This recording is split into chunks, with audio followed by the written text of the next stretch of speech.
one and all, and listen to tales of excitement and adventure. Tales of daring heroes, savage monsters, and bards who just couldn't keep it in their pants. Tales of friendship, nobility, drunken foolishness, and unforgettable fun. These are tales of role-playing games, fair listeners, and this is Rollin' Bones. My name is Ryan Howard, and I shall be your guide.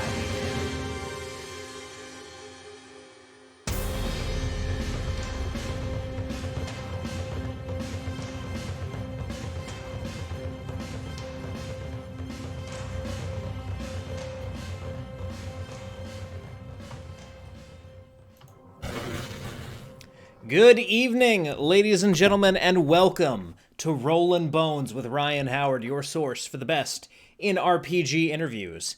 I am, of course, Ryan Howard, your host and the king of the boneheads, and joining me again this evening, a man known by many names. Perhaps you know him as Hankerin Ferinale, perhaps you know him as Brandish Gilhelm, but ladies and gentlemen, he is back once again, so Hankerin, welcome to Rollin' Bones one more time. Thunder! All through the night. Whoa. Good to be here. Thanks for inviting me, brother. No problem at all. I think it's been a little over a year since the last time you were on. A lot of things have changed since then. We're now live, which you've been, unlike me, totally consistent since then, which is amazing. Well done. Thank you. I appreciate it. So we can we've got a couple different ways that we can go. I didn't have a specific topic in mind. You had mentioned something about taco recipes, which I am of course always down to discuss. And then I also picked up a little book by the name of Index Card RPG Core 2nd Edition that I've got here for everyone that we can talk a little bit about too. But it looks like you've put out some pretty cool stuff this year. Last time we talked, you were working on your cyberpunk kind of expansion for Index Card, and now Altered State is released on drive-thru. Yeah, Altered State actually is a sort of a mega seller at this point. I don't know. Last I checked, I think we have over 5,000 players of Altered State. There's been so many games. A bunch of them are on YouTube as well, and like people playing on Roll20 seem to like Roll20 and Cyberpunk kind of go together in a nice way. Yeah, Altered State is brilliant, but not because of me. I am good at drawing guns, but Alex Alvarez really is the brain behind Altered State. He really created that. He named it. He sort of gave that world its life. And yeah, that was a huge success, continues to be a huge success. A lot of people seem to be having fun with that. It basically, we tried to say like Shadowrun is dope and let's keep evolving it. Mm-hmm. Yeah, absolutely. And it actually wasn't too terribly long ago I had the guys from the Wild Die podcast on, and one of them was super into index cards. So that got me thinking about this system again, and got me to pick it up and think about, starting to run games in it. I have not yet run anything with ICRPG, but I am super excited to teach some people to play, because it's a pretty simple system to pick up. Once you actually read through it, it's... if you're playing D&D, you're playing it. It's a total bastardization of all D20 play over the years. It's like everyone who has said there's a rule that maybe is inconvenient at their table is doing what I did in that book. And I continue to try to say this. It's not a rule set. It's a reductive process. Mm-hmm. I really think that our hobby is a reductive process. Like we gather shit tons of stuff. I mean, especially the weirder ones among us. We read everything, but we play 1% of it. and we cut it down and down and down and down. And that really was the spirit of that book. And hopefully that is what it represents. I don't think it's really a system you play. It's more like a mindset you adopt. Gotcha. Yeah, and I can definitely see that. I mean that, like you said, the DNA is all there. So anyone familiar with any kind of RPG system, I do recommend this book too, and I will do an in-depth review of this at some point. Once, probably in December, I'll sit down and do a full review, like I like to do with a lot of the books that I pick up, and a lot of the people who come on the show. I like to review their stuff, so we'll be doing that some point, not too terribly far in the future. But one other thing I wanted to mention, and I just found out about this, but back in June, you put out kind of a cyberpunk answer to like a choose your own adventure book. Yes. Thanks for mentioning that. Yeah, Retune. Retune was one of the hardest projects I've ever done, ever. I mean, when I first wrote Retune, I wanted to do a choose your own adventure cyberpunk, as you mentioned. And that seems relatively simple on paper. But I also wanted to do an adult choose your own adventure. I wanted it to be powerful. I wanted it there to be sadness, and I wanted there to be a love story. And also some of the sort of I don't know, the nostalgia that comes with cyberpunk. You know, in cyberpunk, they always look back, just like we look back on, the days before the bike trails got developed into a subdivision, right? We all know that pain. But in a similar way, I imagine a cyberpunk world sort of looking back on the days when we all only had one identity or one body, and how simple it was. And I wanted to capture that and turn it into a love story, and also have a bunch of explosions and gunfire and swords. And it took longer to proofread Retune and to fix all the different circuitry that connects the choices and the emotional flow of those choices. It took longer to do that than it did to write it. So that book, it has not sold as well as my fantasy series. It's probably sold 2/3 as well. Mm-hmm. But as a creative person, that is one of the greatest achievements really of my life. I am so proud of that book. But I can see how that book can be disorienting for people. But just as a concept, I'm so proud of that book about, like, you don't even know what gender you are in that book. And I'm very proud of it. So thanks for bringing that up. I hope more people read Retune. Mm-hmm. Yeah, absolutely. I mean, as we mentioned before we went on the air, I'll be turning 25 in just a couple of weeks. So I remember kind of the tail end of reading Choose Your Own Adventure books. I vividly remember there was a Star Wars one that I was super into. Oh, hell yeah. Yeah.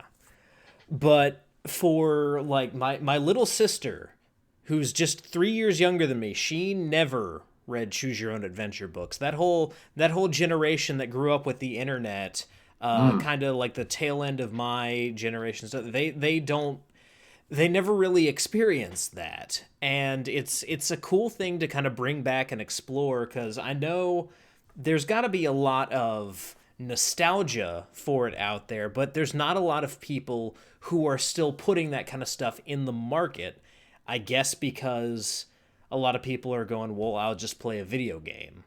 So I think well, you pinned down a very big topic, honestly, Ryan, which maybe for me, hey, and full transparency, you're going to turn, oh my gosh, you're 25, I'm 47. So for me, maybe it wasn't so much about like, I'm going to make a bunch of profit. I think for me, it was something I needed to express. It's like someone who grew up being around Matisse. So if you hang around with Matisse, You want to do a portrait of somebody that has like false color and has exaggerated forms and uses the oils in a certain way. Now, the art form that Matisse presented, Impressionism, is not really prevalent in our society today. But for people who were in that era, I do think that expressing yourself artistically is terribly important. Hmm. And the relevance of art is a different topic. For the artist, I don't think relevance is a topic or a sort of an evaluative criteria that the artist should think about. Hmm. And for me as an artist, choose your own adventure was one of the most beautiful forms of art. It was wonderful. And maybe the internet has made it obsolete. Maybe it will come back. Maybe analog things will return. Uh, social trends aren't something that terribly interest me as an artist. But as an artist, as a writer, that was a challenge that had been, it was a glove slap. Hmm. And I needed to answer that glove slap. And for me, Retune was my absolute best attempt to show what choose your own adventure could be for a bigger brain, not intended for children like Codename Jonah or some of the other books, Hmm. which were great. Like I loved the submarine book. I loved also the fantasy fighting fantasy series with Citadel of Chaos and the Warlock on whatever mountain. I Hmm. love those, but Citadel of Chaos was probably the most influential to me. And then Codename Jonah toward the end, which was maybe 85 or so. They Hmm. influenced me as an artist. And so I wanted to do it as an artist. And so far, the people reading Retune have a little bit of the response that you describe of like, man, do people still do this? So I think your little sister maybe is a sign of, well, Hmm. art collecting dust, I suppose.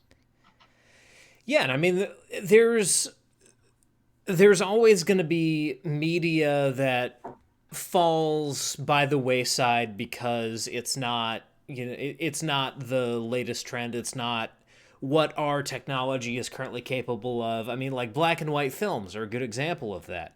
There's Mm, art. There's a lot of art yeah, to be found in making a black and white film, and some yeah. people still do that.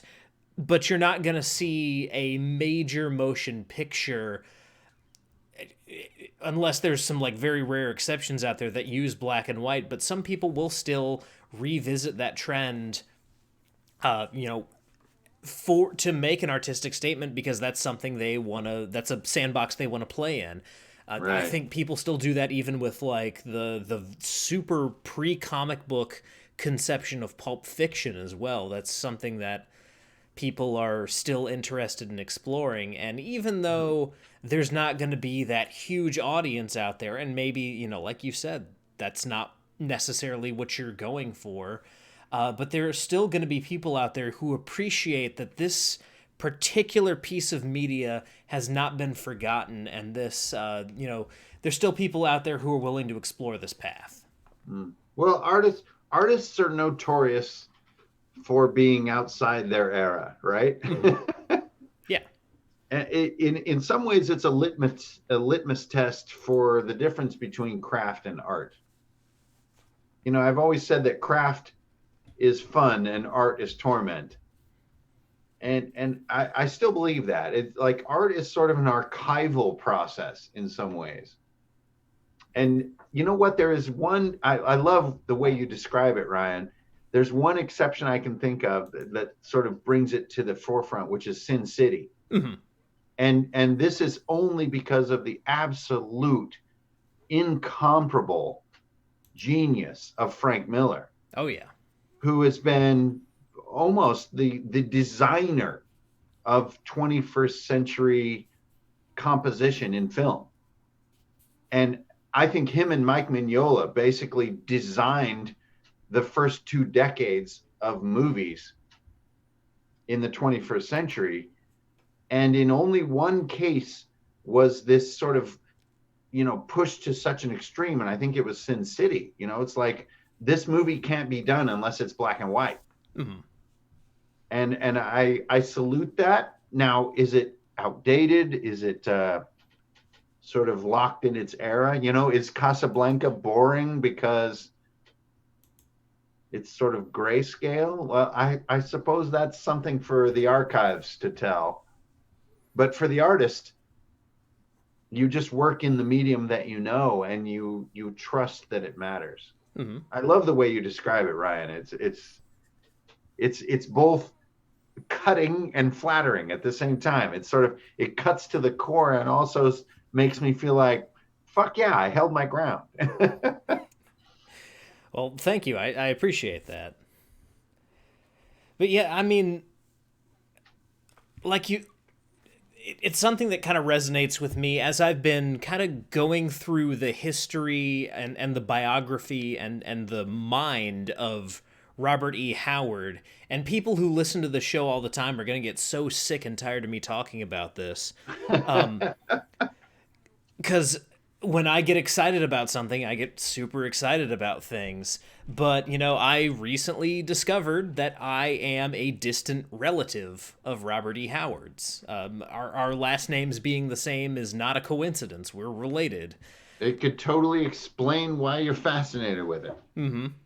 It's And in your blood. yeah, and that's, I mean, part of the fascination was me trying to figure out, am I related to the man who created Conan the Barbarian? And But the answer is yes. yes. Yeah, the answer is yes, and now I feel that that fascination is completely justified. Well, it changes from a fascination to a duty, Yeah, doesn't it? absolutely.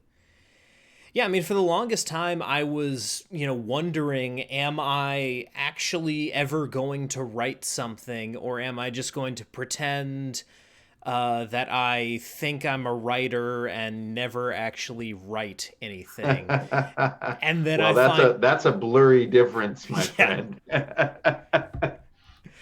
and then I find out that Robert E. Howard is my fifth cousin 4 times removed, and suddenly the spark is there, and now I'm back to working on my fantasy series. Well, he asked himself the same question Yeah. at every turn. I mean, he was rejected just like H.P. Lovecraft constantly. His work was considered pulp.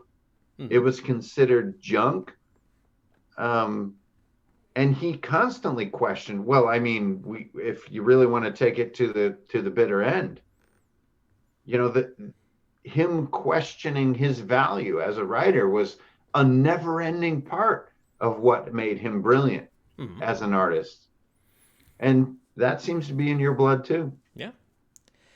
But I bring him up because, you know, if you think about him and read about what he thought and, you know, what fascinated him, he was very much a primitivist. He almost had no use for the modern world of the 1930s. He was all about kind of this old-fashioned sense of honor and sense of kind of masculinity that Mm. was a bygone era of long, long ago, even by the time he lived, and by now seems positively Paleolithic. So that message of, you know, artists always kind of being out of their time definitely resonates with me. Well, I think too that every 20 years or so, there's a decade that really does make you want to dream about why we're here, Mm-hmm. who we are. And I think that sometimes people are able to capture that notion. And I think John Carter is probably one of the greatest examples. Mm-hmm. Conan is another huge example of bleak conditions leading to great ideas. I mean, Hemingway did this too, in a darker sense. I mean, great. I think that great artists face dark times with escapism, right? Mm-hmm. Yeah. And we go with that, especially when it's really fun. And so to think of Zamora is such a simple thing compared to the complexity. Even if you think about today, um, I think that he's incomparable, really, as a writer, and his struggle is both triumphant and sad. And I think it's telling of being an artist, and also I'm happy for you to share that blood, because I really do believe in DNA and in blood and in tendencies in people. Hmm. And I think it bodes well and terrible for you. Yes. Yes, hopefully I will live to see 31, but as long as that spark is there, as long as I know that someone else with the last name of Howard did the same thing almost 80 years ago, then yeah, that definitely can drive me forward. Well, the impact of Conan, I think, is easy to underestimate. Hmm. I think nowadays it's a little bit assumed that Conan exists, right? Yeah. I mean, it's just there. But there was a time when that world was not conjured. Hmm. And I see that as a poorer world. Yeah. And so a lot of people fantasize about the past, right? Especially when times get tough, like nowadays. I mean, fucking welcome to 2020, bitch. Yeah. But people fantasize about the past in a way that they don't realize some key elements that actually let them visualize the past they're fantasizing about. And I think Conan is a huge part of that. It's an imaginary past that is also less imaginary than it may seem. Hmm. And we didn't always have that. There were cowboys in 1870 who were riding across the plains of America who didn't know about Conan. Can you imagine that? Not knowing who Conan the Barbarian is? Hmm. Like how much smaller your view of the world would be. And so I think maybe your listeners are sick of hearing it, but I sure as hell am not. Hmm. I really believe that the visualization of fantasy is not a guaranteed thing. It's something we owe to people, Hmm. and we also owe it to them to keep expanding on it. Yeah. And I mean, just to point out a small microcosm of what a world without Conan would look like, Mm. neither of us would be doing this show right now. And who the hell knows what we'd even be doing with this time, because there'd be no RPGs. Dungeons and Dragons would have never been created if there were no World of Robert E. Howard and Hyborian Age and Conan for the progenitors of this game to draw inspiration from. Mm. Or someone would have imagined it in some other way, Yeah. in some alternate universe, because unfortunately, we are now aware of quantum sort of worlds. And so, for the educated among us, which is a phrase that I want to use more in the future, because I think it's been used not enough in the last few years. Hmm. For people who have been educated, who have multiple degrees, going to college fucking matters. Doing research fucking matters. Hmm. Reading is cool. Yeah. My fundamental message of my YouTube channel: reading matters. If you see that bigger world, maybe someone would have come up with something, but it would have been different. Hmm. And it's nice to know that, like, the burritos that mama cooked are mama's burritos. Yeah. You know what I mean? There's a million ways to cook burritos, but we have fed upon this Conan and Lord of the Rings soup, which has created fantasy for us. Hmm. And man, if wars had been different, the stupidest thing that humanity has ever done, maybe it would been maybe someone would have died and someone else would have, but that's not what happened. We live in this factual world. And so I really think it's hard to overstate the value of artists who give us lasting myths. Yep. absolutely. As a quick aside here, Elfie in chat is very hung up on the fact that Robert E. Howard died at 30, because Well, that he is. didn't die. I mean, he die as a his life ended. Let's put it that The way. corporeal entity known as Robert Irvin Howard died at the age of 30, but Robert E. Howard, author and creator, is still very much alive, as evidenced by us talking about him. Well, I love it, Ryan, that that we're just kind of hanging out talking, and we go to this place. I feel Yeah. this is a good and honest place for you. It's a wonderful thing to talk about, and honestly, it's a boundless source of inspiration. It's like physicists talking about Einstein. Yeah, absolutely. Now, one thing you mentioned a little bit earlier, as we were talking about Howard and talking about it, kind of how, hardship creates escapism. I find that's extremely true, even within the realm of RPGs and some of the worlds that we find ourselves in. To mention one that we've already talked about, the world of cyberpunk. Just any kind of cyberpunk world you find yourself in is one that is inherently built on hardship. And one that, again, people are tired of hearing me talk about, Dark Sun, also founded entirely upon hardship.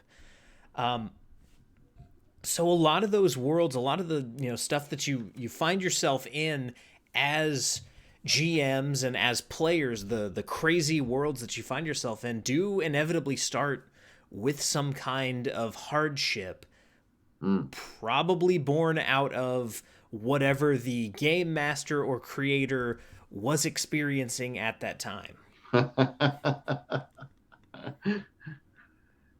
Well, I suppose it makes things clear, doesn't it? Mm-hmm.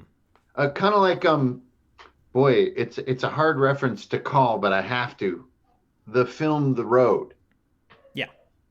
So The Road presents you with a very limited number of variables.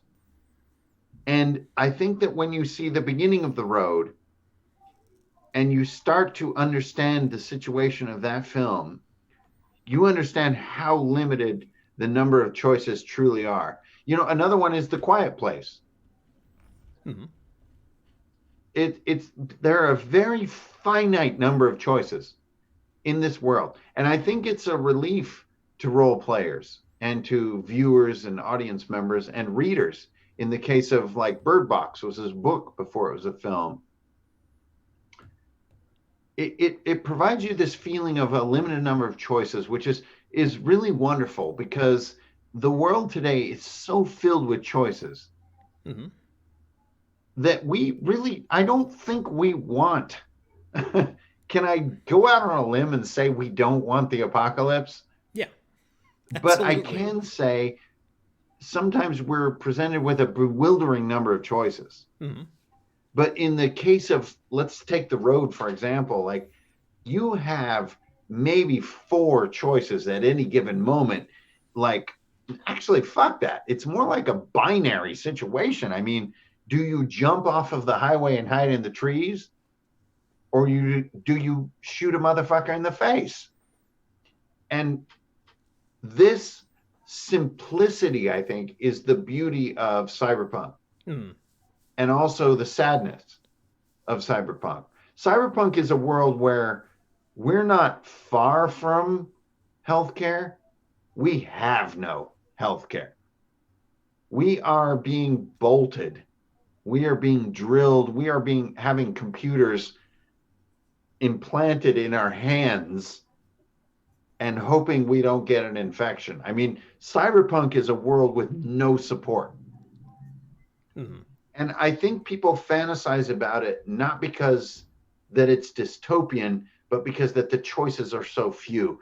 And honestly, I think for a lot of us, when we think about cyberpunk, there's really only one choice, which is what the choice that Kaneda made, which is fuck this. Fuck this system. Fuck this world. I've got my shit right here. You can't touch me.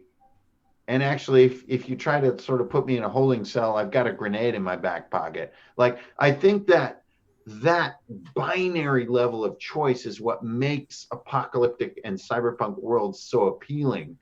And yet, the closer we get to it in real life, we're starting to wonder if we should have fantasized about this stuff, because it's definitely coming closer. Yeah. Oh yeah. Is that, does that keep the conversation going, or was that too feel like too giant? No, I mean, I definitely think that can keep the conversation going because, I mean, what one thing that, makes cyberpunk super interesting, and we just talked about this with Seth Skorkowski. One of the things that Oh, limits your choices in cyberpunk is, as you mentioned, there is no health care. There's no human life is at kind of its lowest point of value in a mm, cyberpunk world yeah. because at any given moment you could essentially just kind of become a machine. So Or be shredded yeah. by Uzi fire, Hmm. and just be shredded and just be a corpse that's just sort of pushed into the gutter. Yeah. Yeah, absolutely. Because every person in a cyberpunk society is essentially a cog in an ever moving machine. Yeah, or a liability.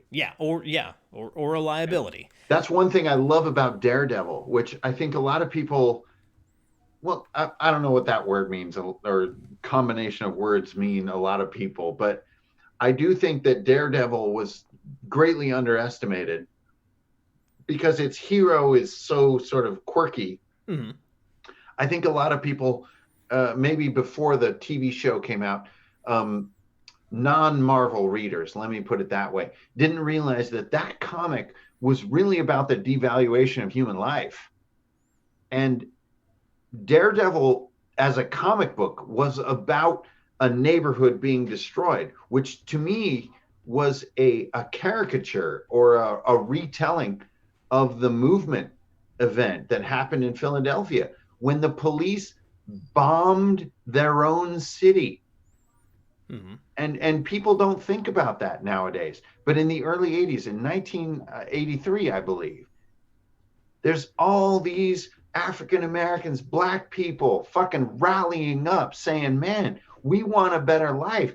And you know what happened? They dropped a motherfucking firebomb on them. This is a thing that a lot of people don't want to think about, but the comic book Daredevil confronted this issue Hmm.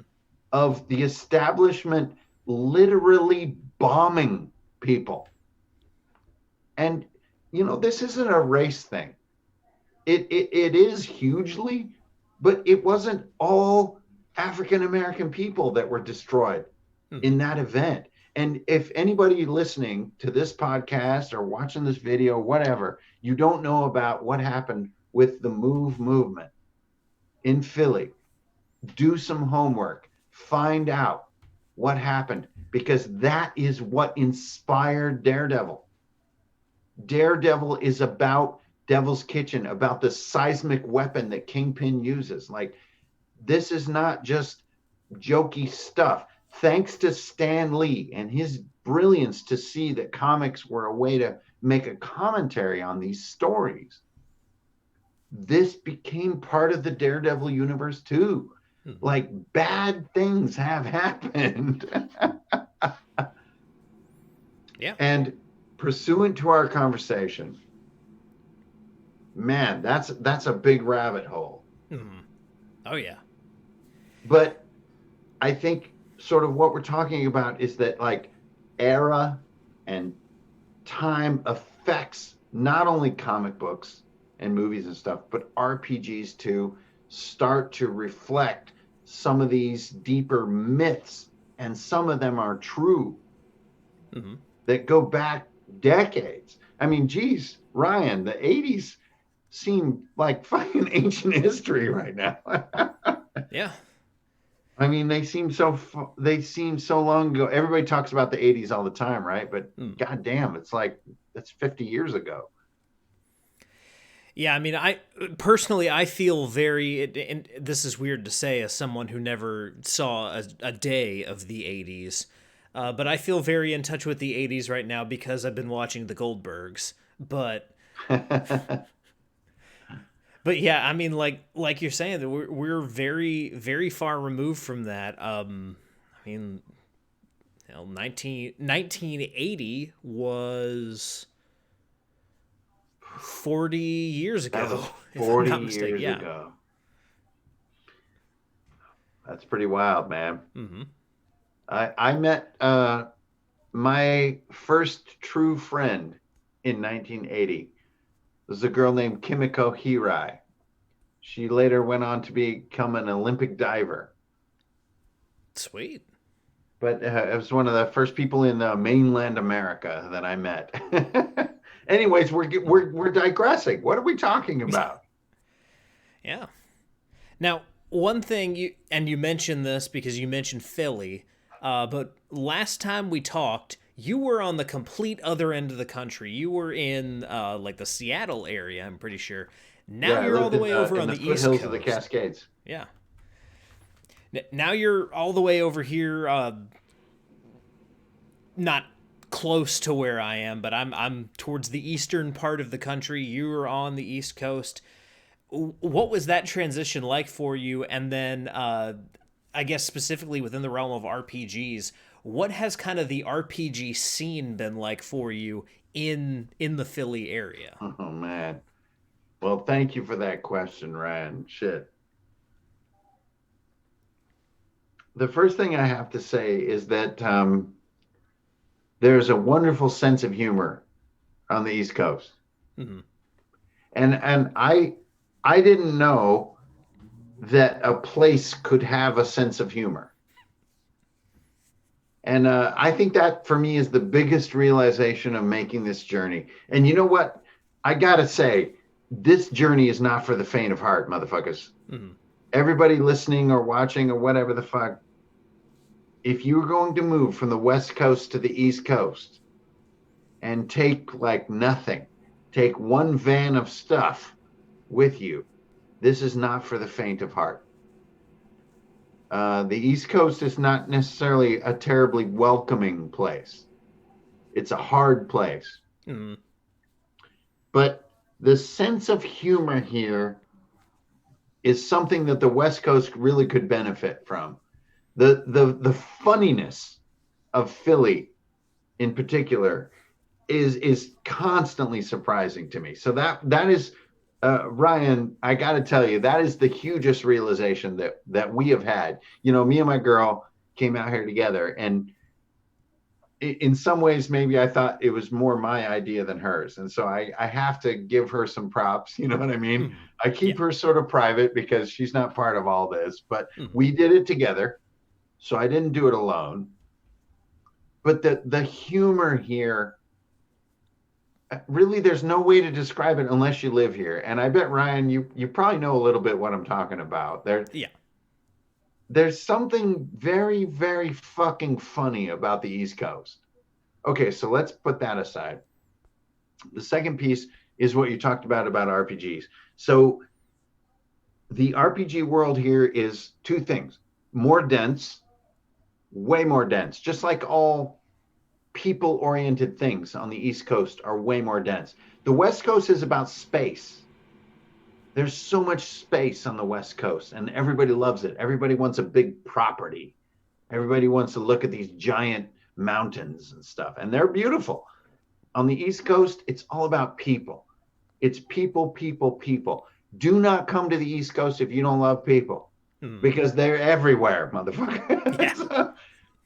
But in this regard, the RPG world is so much more dense and abundant here. And I know we've been living in COVID this year, so I can't really take this to the bank yet. But the number of people who are within 5, 10 miles of me who just want to get together and roll bones is 100x at the outside, maybe 75x on the conservative side. Mm-hmm. I mean, a lot of people are playing D&D and want to play D&D together. They want to just have a beer. I had this whole awkward period when I first moved here, right before COVID. It was about 2 weeks before the first lockdown, where everybody was just saying, hey, come over here and have a beer. Hey, come over here and have a beer. And me and my girlfriend just ran around town trying to have beer with motherfuckers. Mm-hmm. But everybody was so funny about it. Everybody was just so sort of loose. So, I mean, I appreciate your question, Ryan, but oh my goodness, brother. It is a huge journey. The West Coast is very private, especially the Northwest has a bit of a cool freeze to it. But damn, the East Coast, nobody gives a shit. Everybody just wants to buy you a cheesesteak and say, get over here. You know, it's very human oriented here rather than land oriented, which I think the West Coast, by the way, this is not a critique. The West Coast is fucking beautiful. And I understand that people like big pieces of beauty. But in the East Coast, man, with all the history and dang, man, these neighborhoods are crazy. And people just love each other out here. And it's great. Mm-hmm. So is that a reasonable answer? Yeah, absolutely. I gotta say, fuck COVID. Yes. Because this shit just needs to end, because the number of high fives that need to be delivered is reaching a exponential level. Yeah, I mean, like this was not only going to be the year that I went live and started doing like a video component to my show. I was also going to like make convention rounds and play games with a bunch of people. 2020 was going to be the big con year. Yeah. Oh yeah. I was planning on doing t-shirts for the show and giving everyone who has been on the show a t-shirt, which will still happen at some point. You probably would be holding my hair back as I vomited if it weren't for COVID. Yeah. Yeah, we'd be at Gen Con, or well, actually Gen Con was back in September. I'd be like, Ryan, dude, I love you. Please, could you hand me my other shoe? Absolutely. That's Gen Con. Yep. Although there, and I've witnessed this firsthand. I don't know what parties at Gen Con are like, but to borrow a phrase, there's drunk and then there's Dragon Con drunk. I don't know if you've ever been to Dragon Con. Not yet.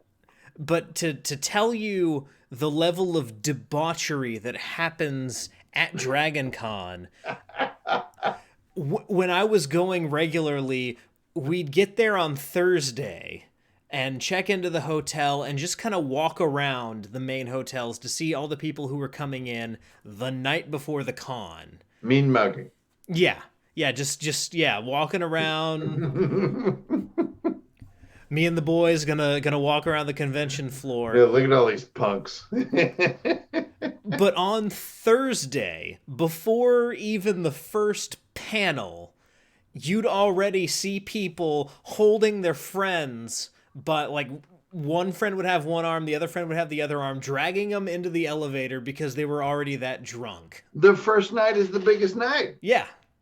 And this was pre-first night. Yeah, that's before anybody realizes how long of a slog it's going to be. Yeah. Yeah, and I can't even imagine the like being hungover for the first day of a 4-day con. Well, the last Gen Con that I did, and I have to thank everybody, any one of you who are listening right now who came out. That was fucking amazing. That was that was Gen Con 2018. That was so great and packed that room for my different talks, and then packed the hallway, and like that whole experience of people learning that I'm not Hankerin Ferinale, that I'm Brandon, and like that whole experience was quite a rush, but also was not what I bargained for. not really my thing. I could see that sort of some people would sort of want to smoke that drug, but that was not my drug of choice. My drug of choice is beer. And that was a really, really fun time. We also all tried to play Tiny Quest together, and it was such a train wreck. And it just there's like 40 of us. It's not going to work out. So we're kind of playing crazy eights. It was just great. I miss the chaos and the not knowing what's next of cons. I really, really, Ryan, I hope you know, and I hope everyone listening knows that just what I really love is just people. People are so fucking interesting. And I think that's what our hobby is at its root. You know, even if you're painting miniatures, what you're really doing is hoping that someone will respond to how you painted the miniatures, right? Yeah. And if you're designing a room with a trap or a monster this one's not going to be beatable or something, what you're really doing is hoping that human beings that you care about are going to respond in a way. And like, I really, really love people, and to see them in large numbers and to interact with them, like, man, it's so crazy fun. And 2020, I gotta say, fuck you. So hopefully we'll all just get vaccinated, like triple vaccinated. And by summer next year, we're going to be rolling real dice, not pushing these little bitch ass buttons. Absolutely. Sorry, I took that way too far. No, look, I completely agree with you there. What is this podcast about again, Ryan? About an hour and a half. That's how long. Yeah. Right. It's a fair estimate. But no, I have to mention this because, again, Elfie in chat mentioned it. Elfie's my wife, by the way. But cons hold a very special place in my heart because you have that personal interaction. You get to see all these people who you get energy from. But also, you know, you meet people who end up having a huge impact on you. I met my wife at Dragon Con. And oh, dang. Yeah, that you got that RPG wife? Yeah, it was Woo! a cosplay wife. I had to get unicorn. I had to get her into RPGs. That is a unicorn. Yes, absolutely. I am a very lucky man. Me too, brother. Absolutely. Me too. But no, one thing you mentioned about the miniature painting, because I've spent a lot of these endless hours that we all seem to have now painting miniatures. Yeah, I mean, those of you who have a video feed, you can see the insanity over here. And I can turn mine and show you all the army over here, the giant dragon that still needs to be painted. Yep, I just finished my 6th army. So tell me of your journey of crazy army painting. Well, a lot of what I've been doing is just kind of, you know, trying to hone skills and become a better painter. But the one thing that really kind of stood out to me about when you were mentioning the personal aspect of this hobby, when you're painting a miniature, you are imbuing a piece of plastic with a personality. You really are, or a piece of metal, depending on what you're painting. Like, great example, I'm right now working on this, like, Scottish dwarf. He's got the mutton chops and a kilt and a tam o'shanter, and he's holding a dagger, and just the sculpt has so much personality, and the paint that I put on him, I feel like just kind of enhances that personality. So even when you are painting something, you're imbuing an inanimate object with some kind of, you know, sense of being. And the cool thing about using these miniatures is when you get one, when a player sees one and thinks, you know, that right there embodies what I want in my character, and they paint it for themselves, or maybe it's something that you painted that a player just kind of picks up on and vibes with. Mm. But we're using these things. Those of us who game with miniatures, we're using these things as conduits for our imagination, Well, I and as think a you underestimate something you said, right? Which is the phrase "vibes with." yeah. Vibes with is huge, man. Hmm. That's where somebody goes like, "Oh, dang, this guy's always hungry. This guy can't get enough food." Or, you give them some kind of darker character that you've done where the eye sockets are certainly, some little detail you didn't really think meant something. And they'll be like, I never leave a kill unfinished. You know what I mean? Like Yeah. somebody who stabs dead bodies to make sure, all based on some detail of the miniature. Hmm. I really agree with you. Like those lamb chops that you mentioned, like, I mean, everyone knows that all dwarves are Scottish, Yeah. but to have a miniature that gives you details. So maybe that character needs to shave those lamb chops every 2 days to make sure they don't get unruly. That is the stuff of storytelling, Yeah. not something that's going to make you better in combat, not blah, blah, blah. I have this die and that bonus action. Fuck that. I really agree with you, my brother. It's like the energy you put in comes back out. Hmm. Yeah. Especially at the table. It's been getting harder because we've all been playing online this year, which is getting quite tiresome. But for those of us who have a little sort of safe pod, who are starting to play together again, which we're just now starting to develop. We had 2 people in our house last week. This is huge in 2020. Yeah. We sat, we talked about Lord of the Rings, we drank a lot. But I really, really not only agree with what you're saying, Ryan, but also I want to just press it forward. Painting plastic, painting metal, the attention to detail that is involved in our hobby has an outcome. It really does. It's not just obsession that you put away. It has an effect on others. And am I correct to understand that's what you meant? Yeah. Absolutely.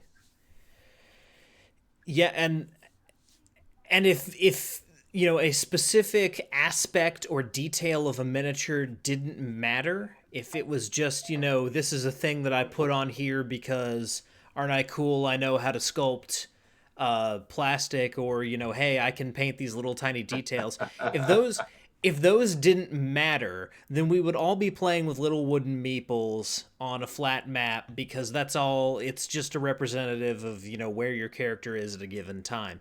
No, but these details matter because of the effect that they have on us, because they capture our imagination and allow us to think.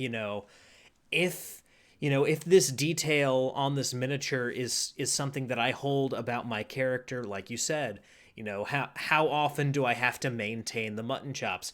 What does my state of mind become if after a few days of adventuring, I finally see myself in front of a mirror and they're just kind of grisly, and I'm a there's mess. like a orc finger stuck in one mutton chop? What does that do to your character mentally? Mm. I think it's wonderful. Yeah. I really do think that miniatures, I don't know, you don't want them to be such an anchor of imagination, but they just fucking kind of are. Mm-hmm. The shit's half an inch tall, but god damn it, my Warhammer does look like that. Yeah. Yeah, and it's again, I was someone who started out playing theater of the mind. I think a lot of people do start that way. Yeah. And until you've done it, until you've used a miniature, until you've painted your own miniature, it does seem like this is something people do to go above and beyond. Immediately, I was this way with terrain too, up until not too terribly long ago. I'd think, okay, yeah, Joe Manganiello is flexing because he can afford the table with the fog machine and all the crazy terrain. Oh But no. honestly, I think, well, for one, he does it because he has the money to do it, but the reason he spends his money that way is that puts him in the right mindset when he is running or playing in a game, that having all of this cool stuff puts him in a place where he's able to fully embody what's going on and really understand, Yeah. what's going on in the game and feel it in his heart, in his mind, everywhere while he's playing it. It's not just cuz he's rich, bitch, to quote Charlie Yeah, and Murphy. we all have conditions. Yeah. We all have conditions.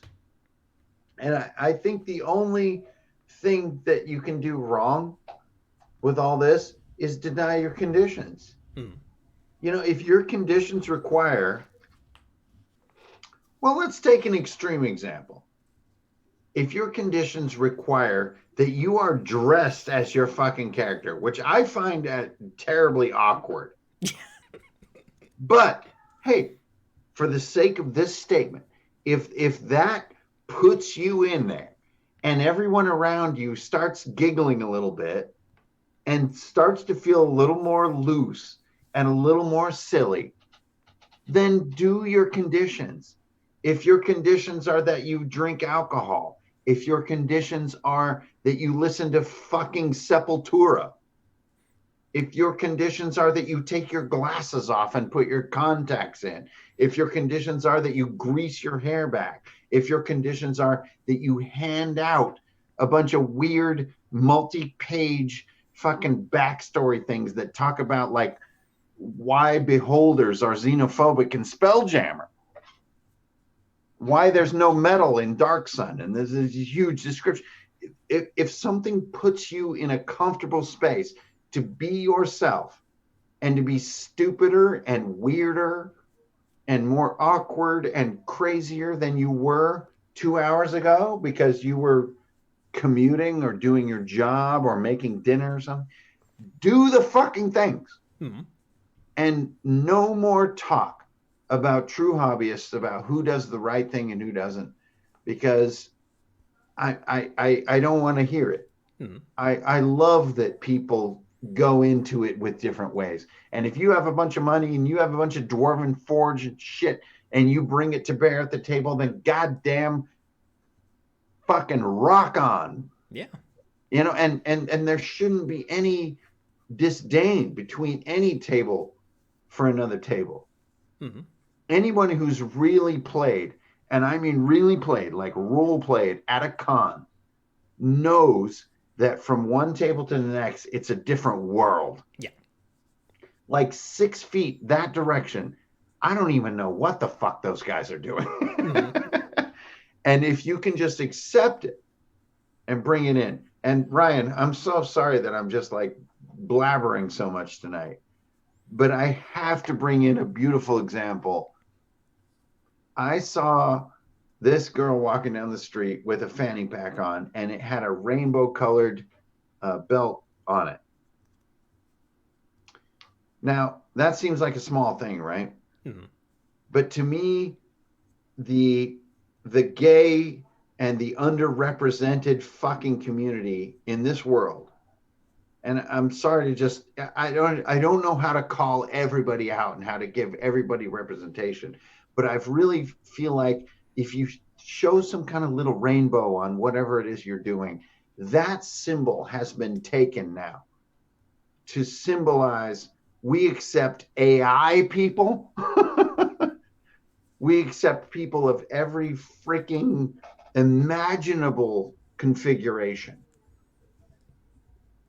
And I really believe that that is part of us.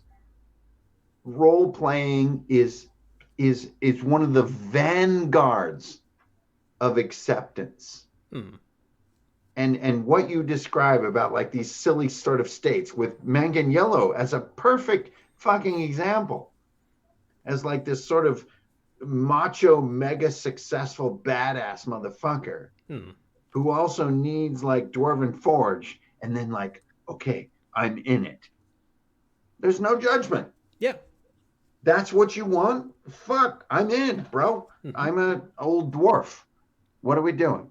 I'm ready to role play. Yeah. And I really want everyone who's listening, and you as well, Ryan, between me and you, I really truly believe that what we do as an imaginative hobby, inclusivity and imagination, is something that belongs to absolutely fucking everyone with a capital E.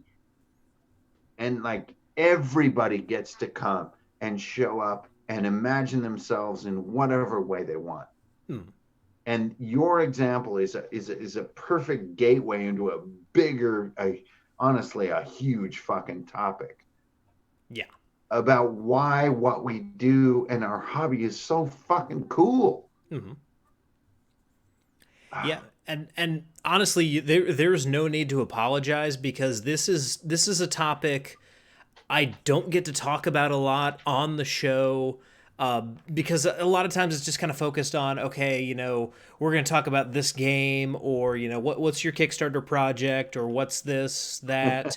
There's always a specific thing to talk about, but to just kind of talk a little bit about kind of the metaphysics, or the philosophy behind why it takes certain things, why it takes certain material components to cast the spell, if you will.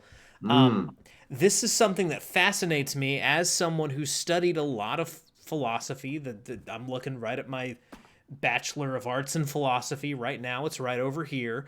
Yeah. But, this kind of stuff fascinates me, and it's stuff that we get to talk about so little on the show.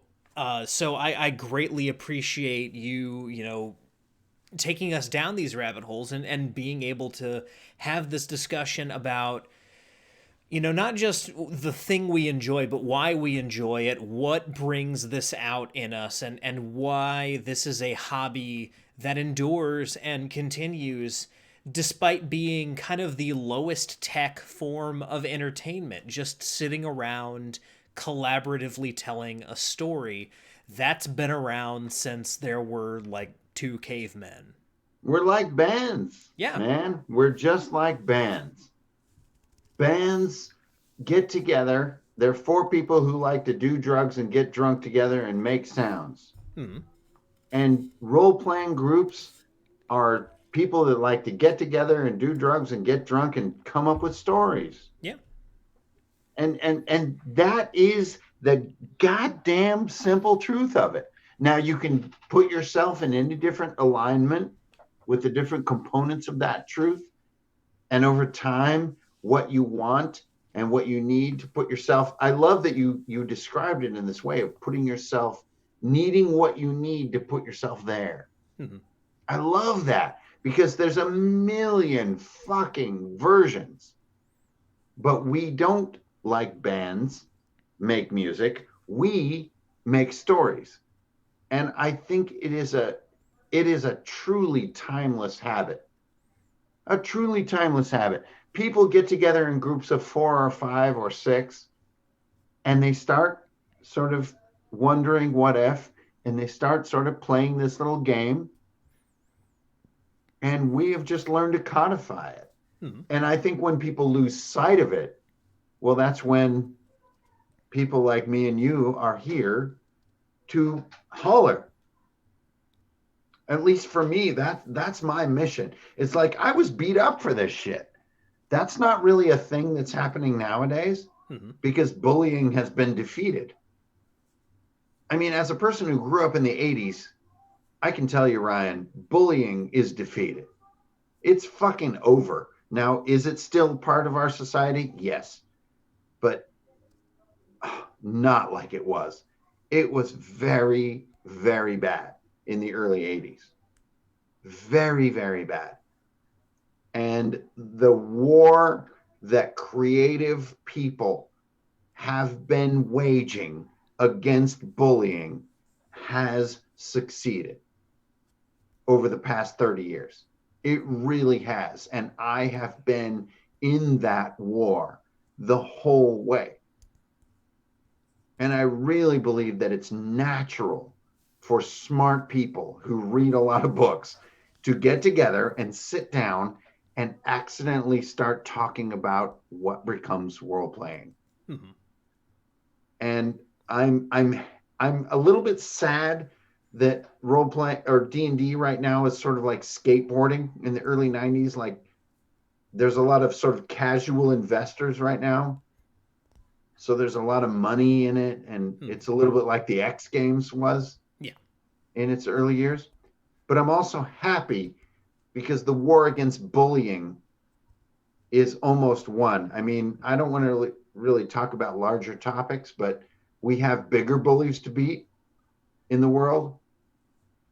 But as far as small bullies, man, compared to 40 years ago, 30 years ago, we've come so far, and it makes me very happy. So I love talking about what you describe as not talked about enough, which is the existential component. Why we're doing this. Yeah. We're telling stories because a lot of us have limitations. But in our worlds that we imagine, we don't. Mm-hmm. And all those motherfuckers who said the fucking battle wheelchair is lame, fuck you. Because you're being called out right now. That is a perfect example of why role playing is so fun. Battle wheelchair is in my group. Yeah. Yeah, and it's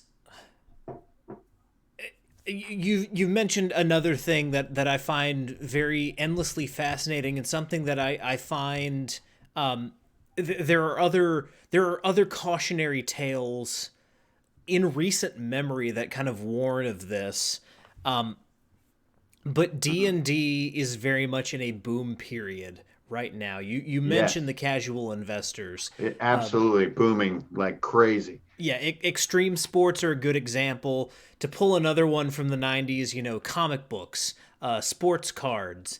These are all industries that had a lot of speculation. Now that's very hard to do with role playing.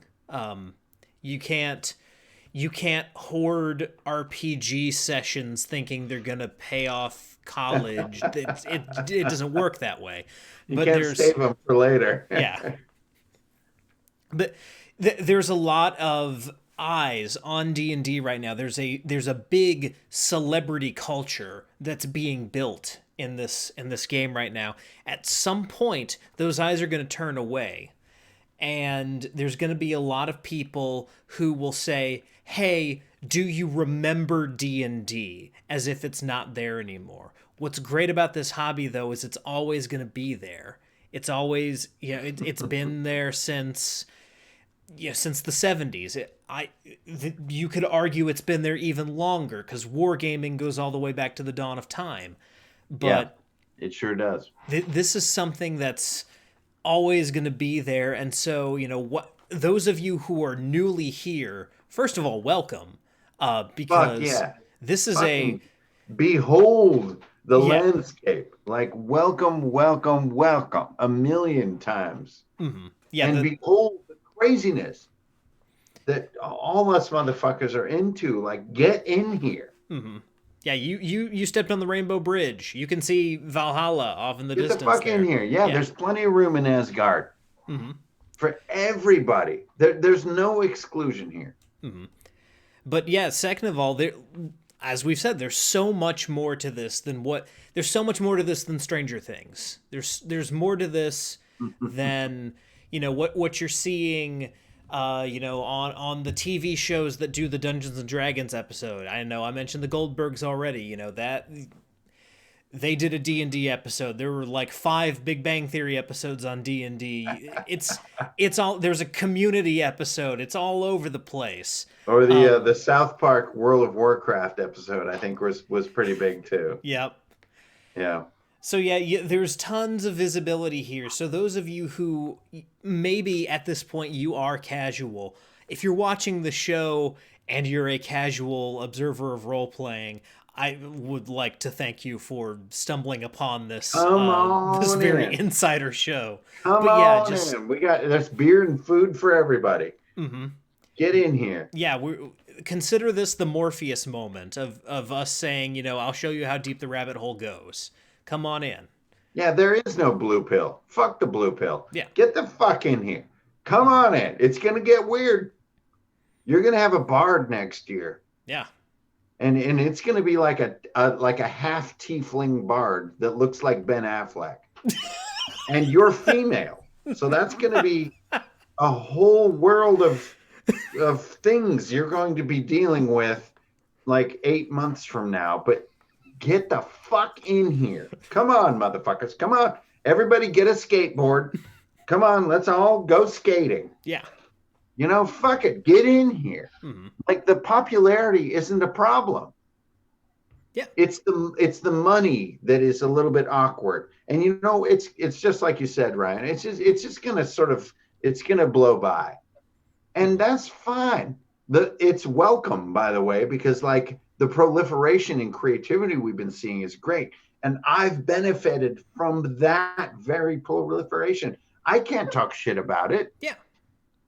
But welcome, welcome, welcome, welcome. And as you said, in about 2, 3, 5, 10 years, we'll just be another sort of little thing.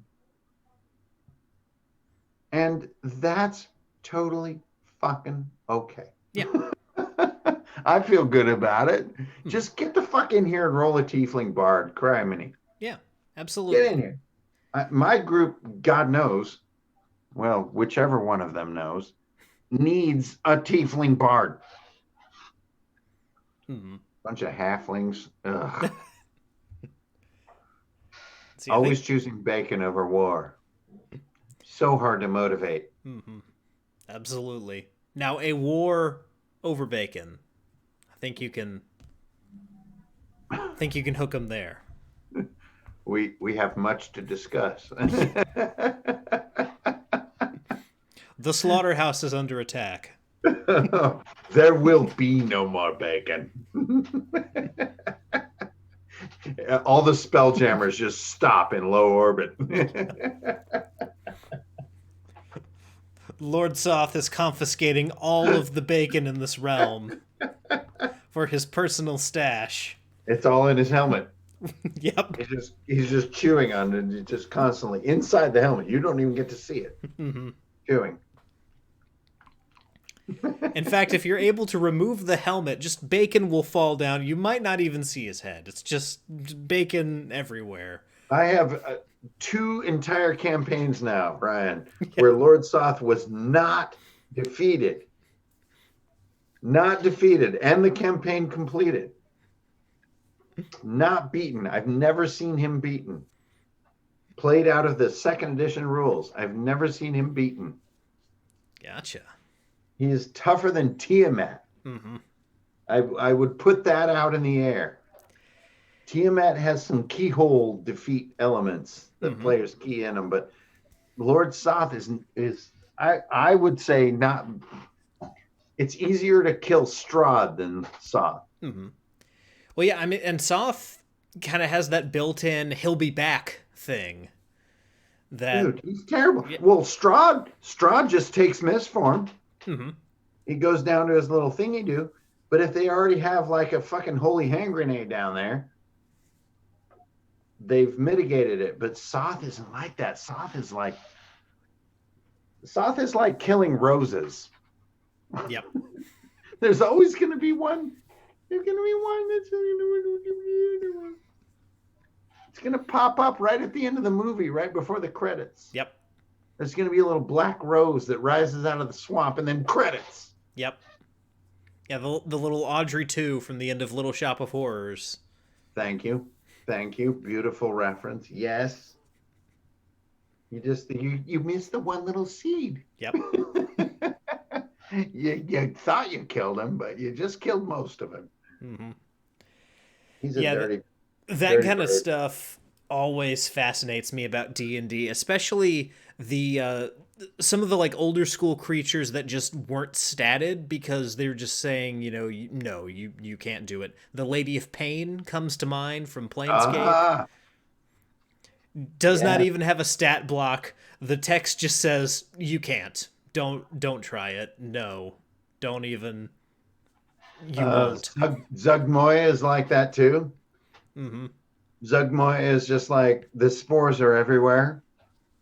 So you have this huge cataclysmic confrontations with Zugmoy, and she's like the fucking queen of the freaking fungus, and like the Myconids are all no, and then you win because you're fucking 15th level.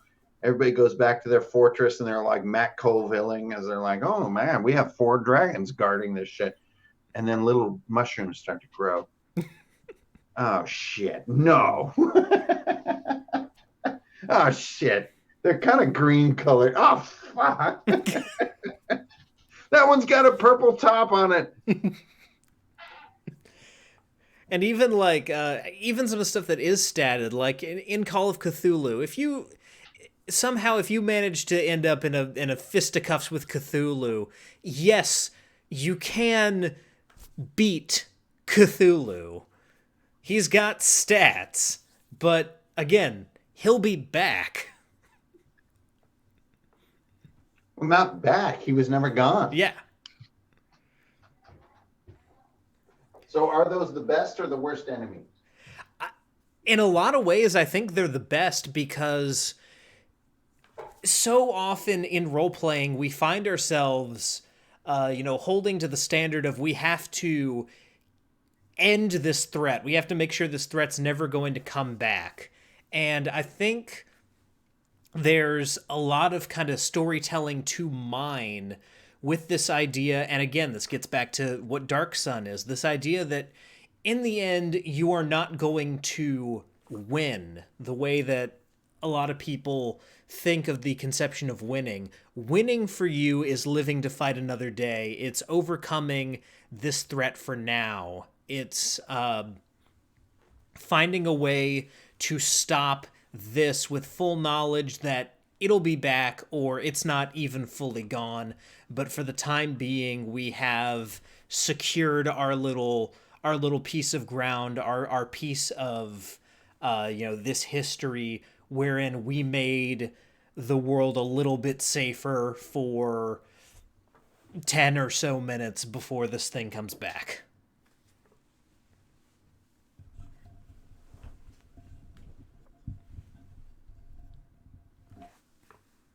And currently there is darkness.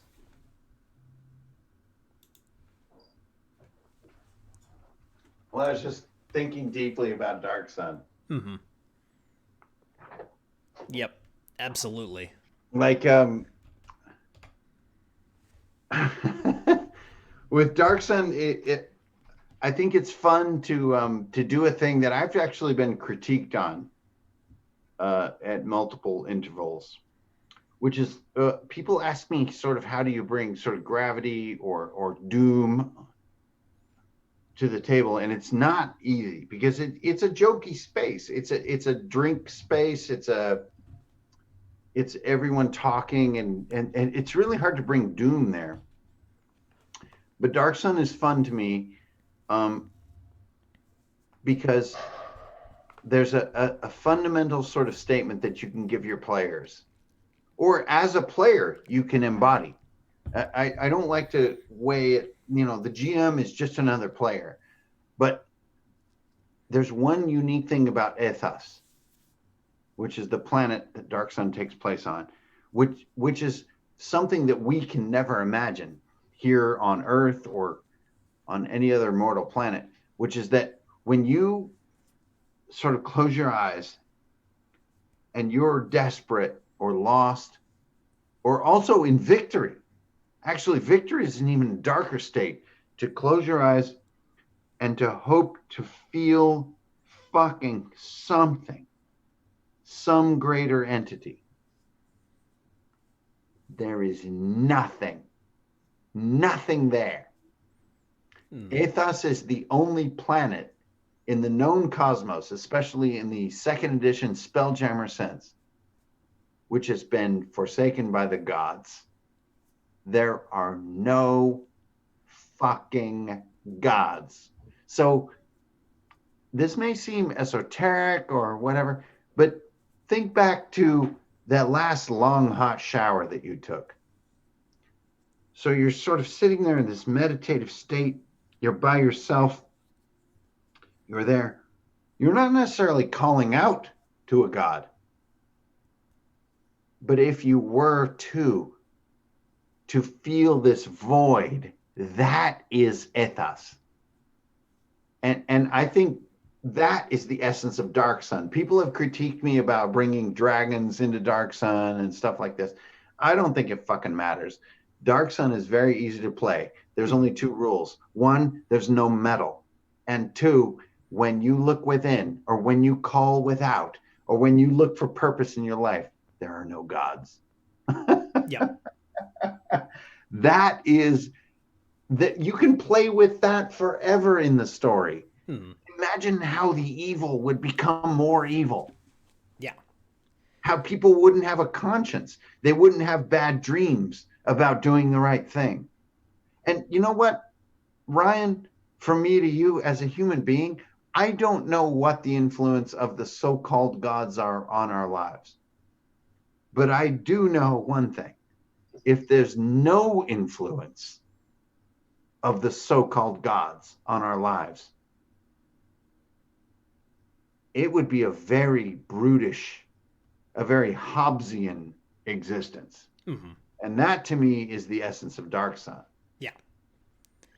Yeah, Dark Sun, again, just to get into another philosophical concept, Dark Sun is a world where your basic necessities of food, shelter, and water are not met on a daily basis. So Maslow's hierarchy of needs, you're all the way down, you're at the basic stuff. You're essentially an animal, no matter what you're playing, because all you need to, it's a struggle on a daily basis to find food, shelter, and water, and then in the slave pits, when you cry out, Yeah. why the fuck do I exist?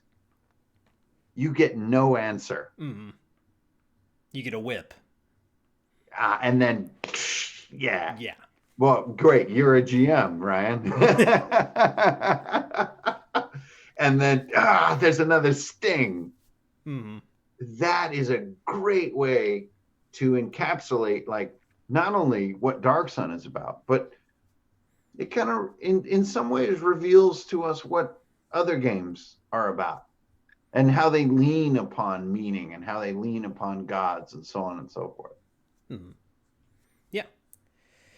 Yeah, and that's honestly, if anyone out there is looking to, find new ways to, make your games interesting or to put stakes in your game, adding that initial sense of a hopelessness, of there doesn't seem to be anything out there to give the characters any purpose, and yet they need to find one anyway. That's a good starting point. And something that I ended up discussing, this was a couple months ago. You guys haven't heard this yet, but it'll be out soon.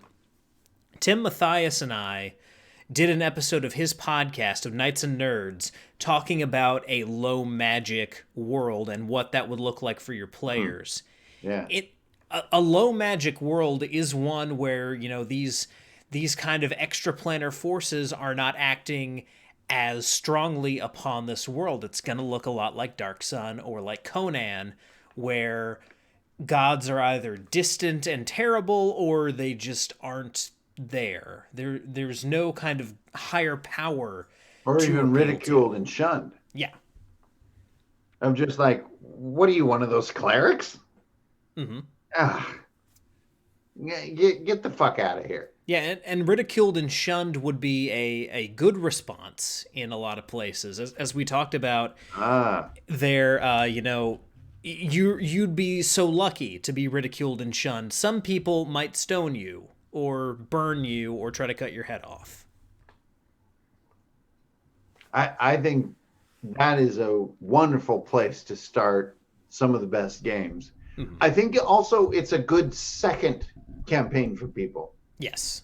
I think a lot of people, I don't know what I mean by people, but individuals that I have encountered, let me put it that way. Let's build from evidence, not generalizations. The first time they play, they like the Dragon Ball Z effect. Mhm. The second time they play, they love being peasants for reasons that are still somewhat unclear to me as a storyteller, but they love to go to the high and then ask for the next round, can we talk about hunger? Can we talk about poverty? Can we talk about, being on the fringe, like maybe how Torchbearer talks about it or how Simbaroom talks about it? Mhm. Um, there's a natural progression there. And I think to go from being the Powerpuff Girls to the Powerpuff Girls again is not a very sustainable situation for a good group. Yeah. And so I love when they go from the Powerpuff Girls to Ren and Stimpy, Mhm. or they go from sort of the Forgotten Realms into Torchbearer, or I just love when they make that transition. They Mhm. realize that who we are is probably a lot less, or maybe they see Tiamat. This is another great thing. If a group defeats an elder dragon or even an in my world an undefeatable thing like Tiamat, if they have that, I think what they want to do is it's almost like American Ninja, right? They want to go back and train again Mhm. because training was more fun than winning. Yeah. And I'm not sure how to package or comprehend that behavior, but there is definitely something there which you're sort of hinting at. Mhm. Well, yeah. And I'm constantly trying to rediscover it with all the groups I'm playing with. Mhm. Well, you can see that kind of play out in a lot of fiction. If you think about superheroes, who are the first two superheroes? Superman and Batman. Absolutely. The faster than a speeding bullet, more powerful than a locomotive, able to leap tall buildings in a single bound, man of tomorrow, impervious, super powerful, and then a man who is orphaned and has no powers and has to fight street crime with his bare hands. He's And then rich, it's but broken and killed. yes. Killed by apocalypse. Those are the two those are the first two superheroes. So there's definitely this element of everyone wants to be Thor and then they want to be Daredevil. Everyone wants to see both extremes, especially when it's new to them. And they should, Yeah. because this is a free space. We get to fucking be Green Lantern and we get to be Rocket the Raccoon. Yeah. and And and they should want that contrast. And I think that's something that maybe it gets a little bit lost in this sort of whatever this is, this linear. I started out as Frodo and now I'm Gandalf. mhm. And I think that a lot of the more long-term players and hobbyists, they see that Frodo never becomes Gandalf. That Frodo is beautiful because it's fucking Frodo. He doesn't got no shoes. Gandalf wears boots. Mhm. And there's a difference there. And like I think that this is meaningful for our bigger conversation, which is Yeah. like, damn, sort of what's the existential impetus that's driving us? And it's not growth and power and Hmm. it's something more wonderful. It's another thing. Let's go back to the beginning. Superman and Batman. The best parts of their stories are their origin parts, Mhm. when they go from nothing to something. And then once they're badasses, we start losing interest in them. I think that's informative to us as storytellers with our friends. Our friends want to go from nothing to something, but then not be something forever. Yeah. I've been Superman for almost 70 years now. Not much has happened. Mm-hmm. I voted a few times. I ate cheeseburgers for recreation because I don't require food. Ugh, Yeah. boring. But yeah, and one thing that this does when you give people the the Monty Hall game, as some people have called it before, where they're laden with magic items and super powerful, and then you get to see the other side, the we're struggling for every last inch we can get, and we're lucky if we ever see a +1 sword. It sets the boundaries. It sets this is the highest high and the lowest low, and now that you've seen both, everything in between is there for you to explore and find, what you're most comfortable with as a player and then later as a GM. And You so, said it very well. yeah, as new players, again, for any new players who are listening to this, there is no way to quote unquote do it right, but one way that you can do it well is to find those extremes, find the outer limits at which these RPGs are played, and once you have an idea of how crazy powerful weird can this get and how gritty grounded visceral can this get, once you have that sense of where things can go, the middle ground is yours to explore and to And find. hurry. Yeah. And hurry. Hurry your way to the top and hurry your way to the bottom. Mm-hmm. There's no time to waste. Yeah. Like, don't take 20 sessions to explore an island. Just fucking hurry. You have a whole book, you have Wildmount or you have Schultz or something, fucking blast through it in 3 sessions. Just blaze. Because this sort of misconception that our hobby is about slow whatever the fuck. No. Slow things don't interest me. I call to the great god Taika Waititi, one of the few to truly understand not only Marvel but also Star Wars, to get it. Mm-hmm. To get that we don't want to stare at a person for 20 minutes. What we want is to just rip through it. The movies failed to do what The Mandalorian does because they just wouldn't fucking get through it. They're just soaking. And I think that The Mandalorian is not only the most brilliant form of Star Wars, but it's also a clinic on D&D. Mm-hmm.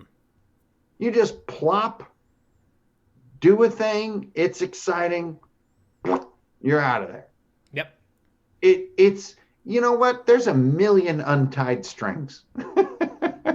And there's not a zillion different voice acting things and a bunch of dick jokes. No.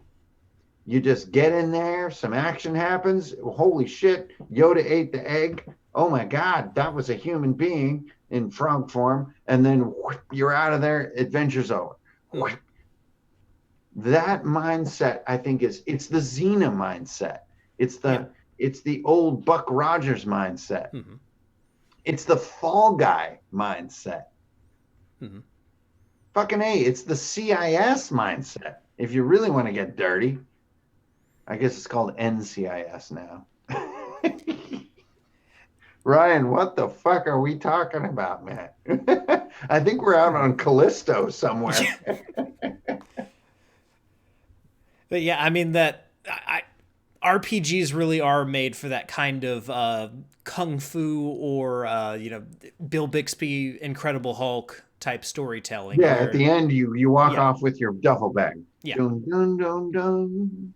Mm-hmm. Yeah. Is the story really resolved? No, there's a million loose ends. Like, why isn't he in jail? And it's fine. He's dun, dun, dun, dun. Yep. That's a great example, by the way. Mm-hmm. The Incredible Hulk is just like Mandalorian. Yeah. The episode ends with the Razor Crest sort of blasting off, whether it's falling apart or the back hatch is open or like one rocket doesn't work, just like Bill Bixby walking down the highway, and maybe he's got like tennis shoes, maybe he's got boots on, he's in like a weird outfit, maybe it's cold. Mm-hmm. But it's that sense of episode, and also release all those loose ends, fuck Yep. it.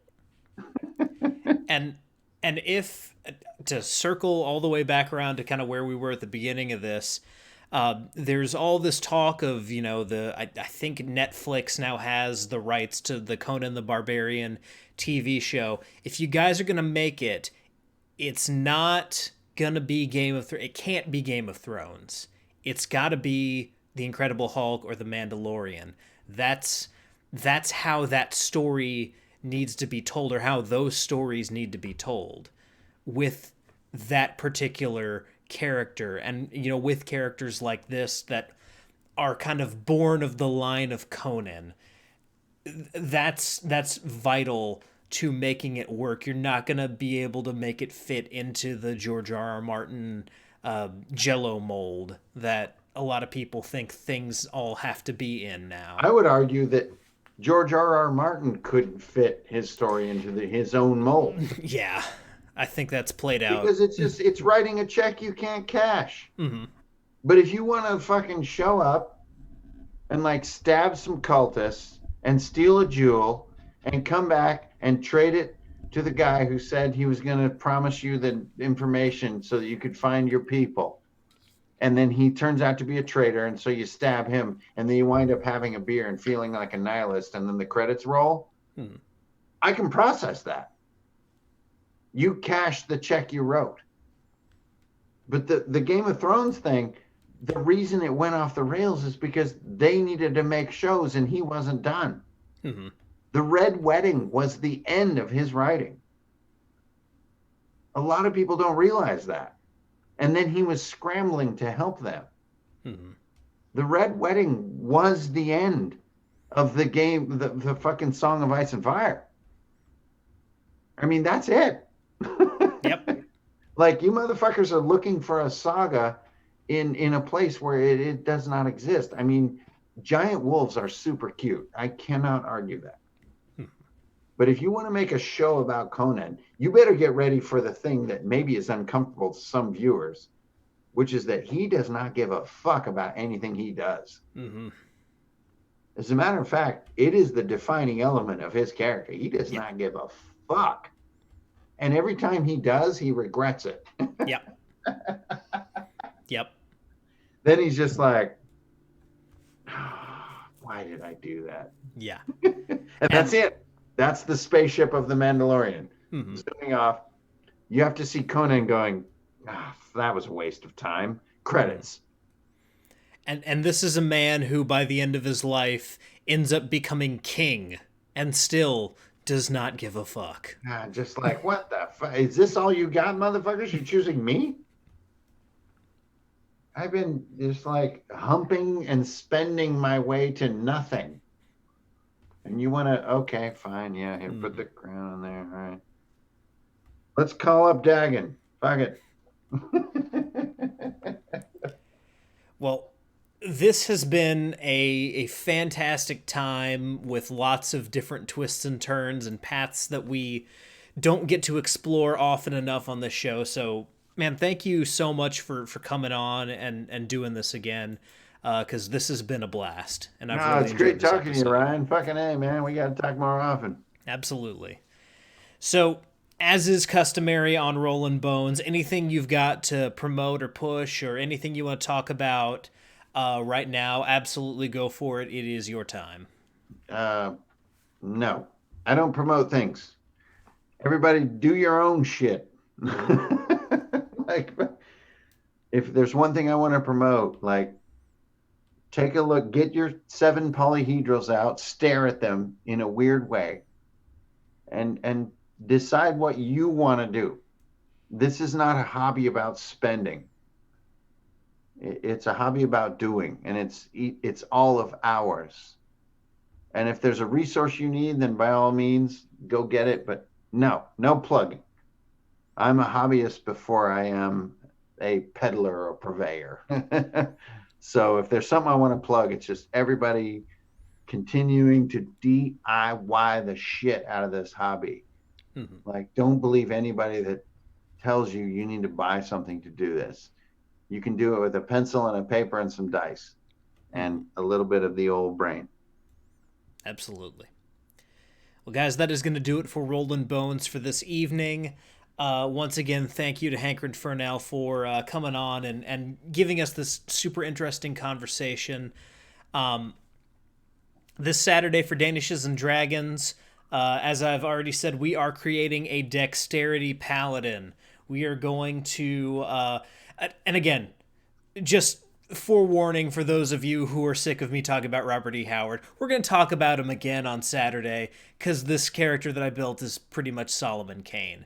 So we're building a Dexterity Paladin. We're going to talk about Solomon Kane. I hope you're interested in that, and if you're not, tough shit, we're doing it anyway, because I want to talk about it. It's going to be big hats and dual wielding. Yes, absolutely. And next week, it's the week of Thanksgiving. I don't have a regular show planned. Stay tuned on Twitter for what random video game I'm going to end up streaming in this time slot, because I feel like doing that, and I think it's something you guys might be interested in seeing.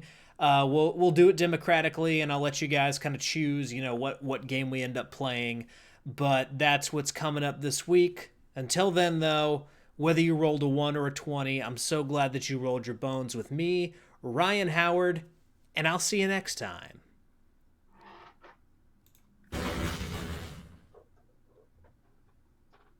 All right, there we go.